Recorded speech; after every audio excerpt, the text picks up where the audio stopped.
इस तस्वीर में आपको एक सांप नजर आ रहा होगा, कोबरा, जिसे आप किसी के माथे पर लटकते हुए या लटकाए जाते हुए देख सकते हैं। लेकिन आपसे एक सवाल है कि आपको इस तस्वीर में एक सांप नजर आ रहा है या दो सांप नजर आ रहे हैं, क्योंकि यह समझना मुश्किल है कि ज्यादा जहरीला सांप कौन है।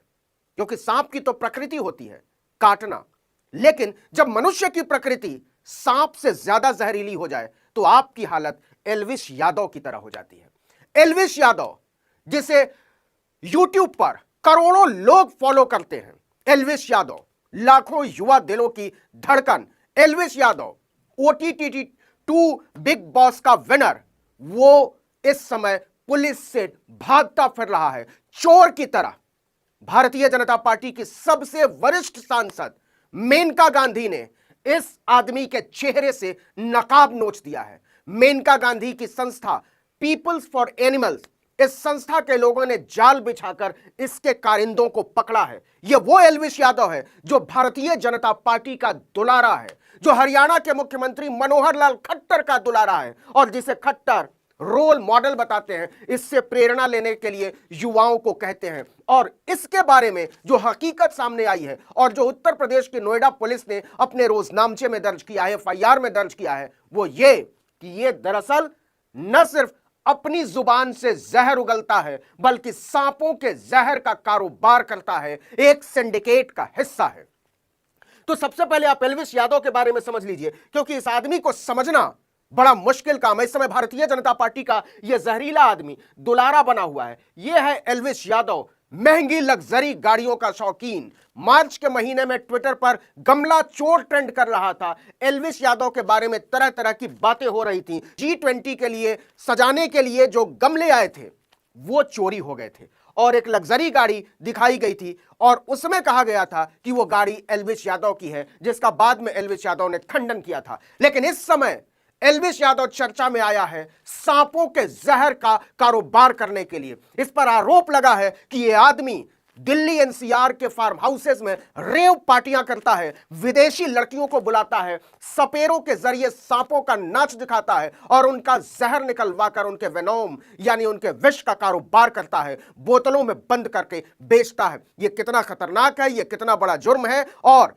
यह संवेदना का हत्यारा कैसे पूरे शान से भारतीय जनता पार्टी की ठसक के साथ हमारे और आपके बीच रहता है, यह अपने आप में एक अलग से कहानी है। सलमान खान पर क्या गुजर रही होगी जब उनको पता चला होगा कि जिसको उन्होंने OTT 2 सीरीज बिग बॉस का विजेता घोषित किया वो दरअसल रेव पार्टियों का सौदागर है, एक दलाल है, सांप के जहर का कारोबारी। और यह मैं नहीं कह रहा हूं, यह आरोप लगाया है भारतीय जनता पार्टी की सबसे वरिष्ठ सांसद मेनका गांधी ने और यह लिखा हुआ है नोएडा पुलिस सेक्टर 49 थाने की FIR में कि यह आदमी दरअसल सांपों के जहर का कारोबार करता है। तो क्या गुजर रही होगी सलमान खान पर विनर घोषित करते हुए बिग बॉस का मनोहर लाल खट्टर, हरियाणा के मुख्यमंत्री। आपको बता दें कि जब यह बिग बॉस जीत कर आया 20 अगस्त को गुड़गांव के देवीलाल स्टेडियम में इस आदमी ने, एल्विश यादव ने एक कार्यक्रम किया और उसमें एल्विश यादव से मिलने के लिए पहुंचे मनोहर लाल खट्टर। और मनोहर लाल खट्टर ने क्या कहा था वो भी जरा सुन लीजिए। इन्होंने कहा था कि एल्विश इंस्पिरेशन है, देश के युवा नशे की तरफ बढ़ रहे हैं, इससे सावधान रहना,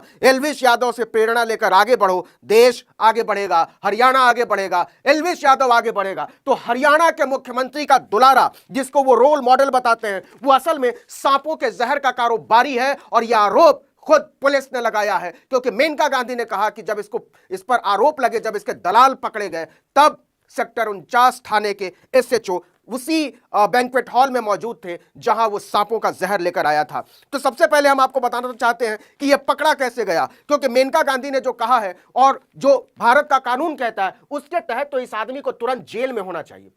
और ये केवल मनोहर लाल खट्टर के साथ ही नहीं, बड़े बड़े लोगों के साथ इसकी तस्वीरें हैं, वो आने वाले 1-2 मिनट में मैं आपको बताऊंगा। लेकिन फिलहाल जरा ये पकड़ा कैसे गया इसको जरा समझ लेते हैं। ये पकड़ा ऐसे गया कि peoples for animal, Maneka Gandhi ने कहा कि हम काफी दिनों से इस आदमी पर नजर रख रहे थे, लेकिन यह पकड़ में कैसे आएगा यह हमारी समझ में नहीं आ रहा था। लेकिन जब पता चला कि यह सांपों के जहर की दलाली करता है, रेव पार्टियों में खुद जाता है, सांपों के साथ फोटो खिंचवाता है, यूट्यूबर्स के बीच ये अपने आप को हीरो की तरह प्रोजेक्ट करने के लिए ये दरअसल नशेड़ियों के बीच अपना धंधा चमकाता है। तो इसके लिए हमने जाल बिछाया। पीपल्स फॉर एनिमल्स यानी पीएफए के गौरव गुप्ता ने कहा कि जब हमें इसके बारे में पता चला तो हमारे एक आदमी ने संपर्क किया एल्विश यादव से और कहा कि हम एक पार्टी करना चाहते हैं और इस पार्टी में हमको सांपों और सांपों के जहर की जरूरत है। लेकिन यह बड़ा होशियार आदमी है, इसको लगा कि पता नहीं क्या घपला हो, तो उसने अपने एक एजेंट का नंबर दिया और उस एजेंट का नंबर है राहुल। तो राहुल का नंबर दिया। उसके बाद पीएफए के आदमी ने राहुल को फोन किया और कहा कि हम फला फला जगह पर नोएडा में एक पार्टी करना चाहते हैं, हमको सांपों और सांपों के जहर की जरूरत है। उसके बाद वेन्यू बताया पीएफए ने। लेकिन इसके बीच क्योंकि यह सांपों का मामला था तो फॉरेस्ट डिपार्टमेंट को जानकारी देना जरूरी था, पुलिस डिपार्टमेंट को जानकारी देना जरूरी था। पीएफए ने पुलिस और डीएफओ डिस्ट्रिक्ट फॉरेस्ट ऑफिसर दोनों से संपर्क किया, नोएडा पुलिस, गौतम बुद्ध नगर की पुलिस और डीएफओ दोनों से, और दोनों ने कहा कि ठीक है, अगर ऐसा है तो हम इसमें आपकी मदद करेंगे और इस अपराधी को पकड़ना जरूरी है, इसके कारिंदों को पकड़ना जरूरी है, इसका पर्दाफाश होना जरूरी है, जिसका नाम है एल्विश यादव। तो हुआ यह कि इसके कारिंदे जब पहुंचे तो उसके पहले कुछ और लोग आए। मेनका गांधी ने यह कहा कि जब ये मैंने शुरू में कहा था कि बड़ा होशियार आदमी है, तो इसने क्या किया कि पहले कुछ लोगों को भेजा कि कहीं कोई गड़बड़ी तो नहीं है, कहीं कोई ट्रैप तो नहीं है। और जब वो निश्चिंत हो गए तब राहुल 5 लोगों के साथ वहां पहुंचता है। उसके साथ सपेरे होते हैं, उसके कंधे पर एक पिट्ठू बैग होता है और वो सपेरों के झोले से, उनकी जो पोटली थी उनमें से निकलते हैं 9 सांप। जरा 9 सांप, और वो सांप किस प्रकृति के, जो इंडेंजर्ड स्पीसीज के माने जाते हैं, जिनकी प्रजाति तेजी से लुप्त हो रही है और जिन्हें पकड़ना, जिनका शिकार करना, जिन्हें मारना कानूनी तौर पर अपराध है। और अगर आप ऐसा करते हैं तो आपको 7 साल की सजा हो सकती है। तो 9 सांप निकले, जिसमें से 5 कोबरा, जी हां सोचिए कोबरा, उसके बाद 1 अजगर, 2 मुंहे सांप और 1 घोड़ा पछाड़ सांप, कुल 9 सांप निकले। मेनका गांधी का कहना है कि ये जो सांप है, पाइथन और कोबरा खास करके, ये इंडेंजर्ड स्पीसीज के आते हैं और इनका शिकार करना, इनको पकड़ना, इनको सताना, परेशान करना ग्रेड 1 क्राइम है, अव्वल दर्जे का अपराध है, जिसका सरगना बताया जा रहा है एल्विश यादव को। आप देख रहे हैं कि यह कैसे गले में सांप पहनता है और फोटो खिंचवाता है और अपने आप को हीरो की तरह प्रेजेंट करना है। दरअसल यह आदमी, पुलिस ने बताया है कि यह आदमी नशेड़ियों का सरदार है, यह आदमी नशे का सौदागर है और यह इंडेंजर्ड सांपों के जहर का कारोबार करता है। और मैंने संवेदना की बात की थी वह इसलिए कि मेनका गांधी ने यह कहा कि अगर आप कोबरा का जहर निकाल लेंगे, उनके गले से आप जहर निकाल लेंगे तो वो मर जाते हैं,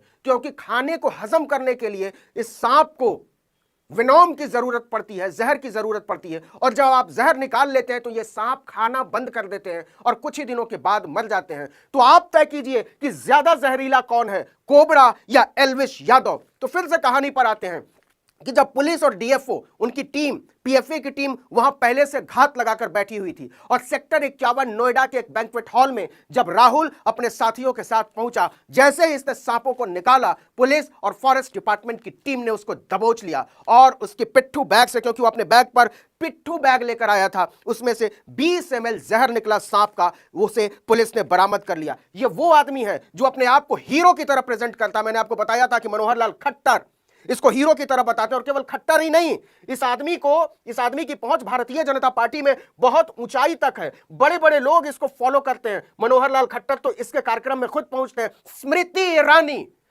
महिला एवं बाल विकास मंत्री, सांपों के सौदागर, कोबरा को सताने वाले, इंडेंजर्ड स्पीसीज के सांपों को पकड़ने वाले और उसका कारोबार करने वाले, उनके जहर का, उसके लिए दलाल रखने वाले एल्विश यादव के साथ मुस्कुराते हुए फोटो खिंचवाती हैं, उसको ट्विटर पर फॉलो करती हैं। ट्विटर पर फॉलोअर्स आप देख लेंगे एल्विश यादव के तो आप हैरान रह जाएंगे।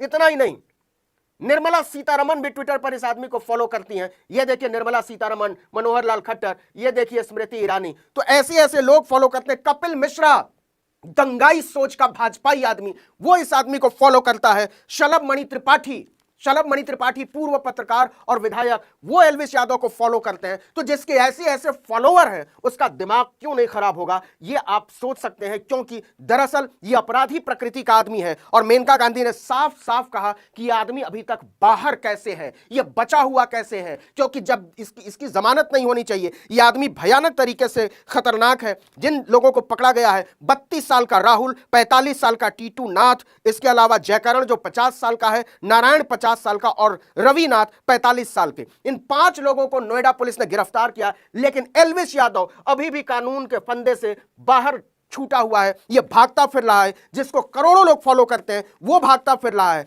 लेकिन सवाल है कि इसकी ताकत क्या है, एल्विश यादव की ताकत क्या है, क्यों उसके पीछे लोग भागते हैं। इसके लिए आपको भी अपनी जिम्मेदारी लेनी पड़ेगी, युवा पीढ़ी को भी अपनी जिम्मेदारी लेनी पड़ेगी, क्योंकि नशेड़ियों गंजेड़ियों के बीच पॉपुलर यह आदमी जो कि खुद नशे का कारोबार करने का आरोपी है, अगर आप उसको फॉलो करेंगे, अगर आप उसको अपना आदर्श मानेंगे, और भारतीय जनता पार्टी जो कि ज्ञानशील एकता की बात करती है, शुचिता की बात करती है, सियासी शुद्धता की बात करती है, अगर उसके मुख्यमंत्री कहते हैं कि एल्विश यादव नशा करने वाले युवाओं के लिए रोल मॉडल है और जो लोग इसको छोड़ना चाहते हैं नशे को, उनको एल्विश यादव को फॉलो करना चाहिए, उनका चरित्र देखना चाहिए, तो आज एल्विश यादव भारतीय कानून के सामने, भारत की न्याय व्यवस्था के सामने नंगा खड़ा है। यह आदमी भागता फिर रहा है, यह आदमी कानून से भागता फिर रहा है, यह आदमी नैतिकता के हथकड़ियों से भागता फिर रहा है, मानवता की हथकड़ियों से भागता फिर रहा है।